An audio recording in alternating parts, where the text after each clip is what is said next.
skal vi snakke om noe som Einar ikke synes så veldig ålreit. Så jeg gjør sånn negleklipping. Så jeg har en neglesaks som ligger i skjul ved siden av her. Mange lurer på hvor ofte skal du egentlig klippe klør? Og det et veldig godt spørsmål, for det virker som det noen som gjør det hele tiden, og så det noen som aldri gjør det.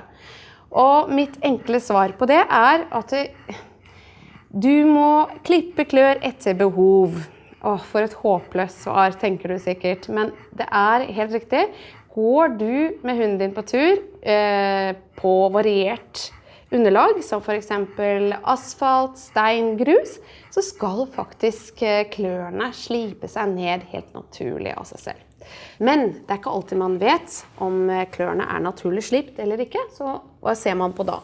Jo, Einar, nå tror jeg det så veldig koselig å ha deg på fanget, men nå må vi bare sette deg litt der, så skal jeg vise.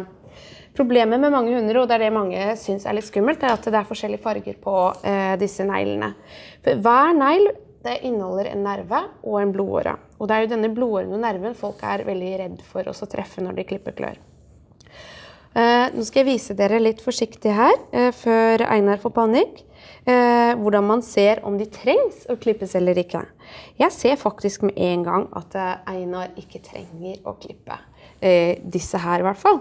Og det som oftest forpotene som trengs å klippes, forklørene som trengs å klippes, veldig sjelden bakklørene. De pleier å sparke fra med bakklørene.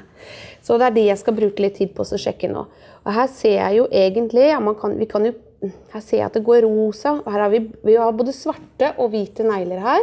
Og det veldig fint egentlig, for da kan du bruke de hvite neglene hvor du faktisk ser blodåre og nerver komme gjennom, som en guider. Fordi det finnes også svarte negler her. Og så det greit å gjøre som vi gjør med hestene, hvor vi legger poten litt bakover. Nå regner jeg ikke med at Einar klarer å stå stille sånn for at jeg skal klippe. Han som skjønte hva som skjer nå. For at jeg skal klippe det, men nå har jeg i hvert fall klart å sjekke det. Du skal i teorien kunne se om nerven og blodåren kommer helt ut i tuppen. Men det klart, har disse klørne vokst seg veldig lange, så ikke det så veldig lett. Jeg kan jo bare nevne kjapt at det finnes forskjellige typer klosakser. Det finnes for eksempel disse typene, jeg må viske. Det finnes disse typer klosaksene. For de som har litt mindre og tynnere klør, la oss si du har en Yorkshire Terrier eller en Toy Poodle, så disse veldig fine, synes jeg. Da har du god kontroll. Og så har du til og med neglefil. Jeg ville kanskje ikke... Ja, du kan jo bruke dem, det tar så lang tid, men de finnes. Og så har du denne. Og det den jeg pleier å bruke mest, egentlig. Den veldig grei å holde kontroll på.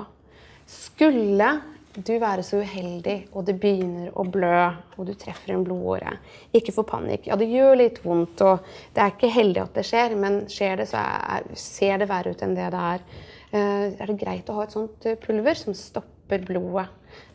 Du bare tar en sånn Q-tips, og så dypper litt oppi dette pulveret, og dypper det på neglen, så stopper det å blø. Det veldig smart.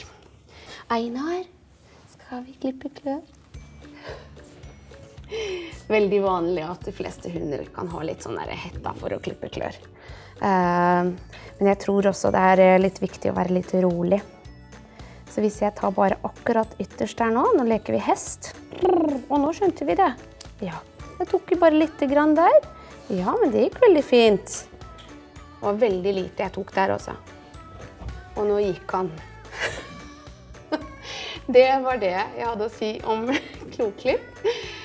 Husk at du skal ikke på død og liv og trenger ikke nødvendigvis å klippe klør hver eneste uke. Det kommer an på hvor godt hunden din har klart å slipe ned klørne sine på naturlig vis.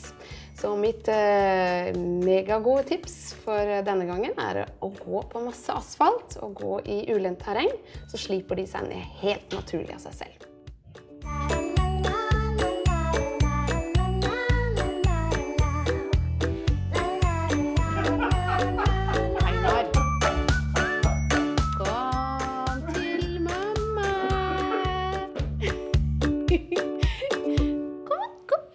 Sjokolade? Sjokolade sånn? Ikke?